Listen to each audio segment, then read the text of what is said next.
Hi everyone, welcome back to my channel speak easy with Haseena. ഇന്ന് നമ്മൾ പഠിക്കാൻ പോകുന്നത് വളരെ ഉപകാരപ്രദമായ ഇംഗ്ലീഷ് പാറ്റേൺ ആണ്.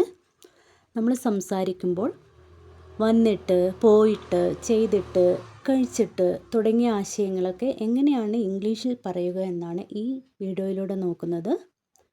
So let's begin today's lesson. After going to the market I bought some vegetable. മാർക്കറ്റിൽ പോയിട്ട് ഞാൻ കുറച്ച് വെജിറ്റബിൾ വാങ്ങി. After eating breakfast I went to the work. പ്രഭാത ഭക്ഷണം കഴിച്ചിട്ട് ഞാൻ ജോലിക്ക് പോയി.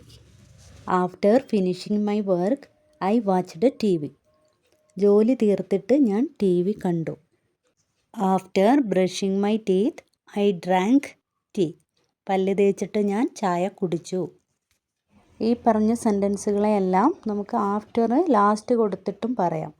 അതായത് I watched TV after finishing my work. ഇന്നത്തെ വീഡിയോയിൽ പറഞ്ഞ സെൻറ്റൻസുകളൊക്കെ നിങ്ങൾ നോട്ട്സ് എഴുതി വെക്കുക. കേൾക്കുമ്പോൾ നമുക്ക് എളുപ്പമാണെന്ന് തോന്നും, ബട്ട് ചിലപ്പോൾ നമ്മളത് മറന്നു പോകും. അതുകൊണ്ടാണ് പറഞ്ഞത് എഴുതി വെക്കണം. എഴുതി വെച്ച് പ്രാക്ടീസ് ചെയ്യുക. If you enjoyed this lesson, please subscribe, like and share. Thank you for watching my video. See you in the next video. Bye.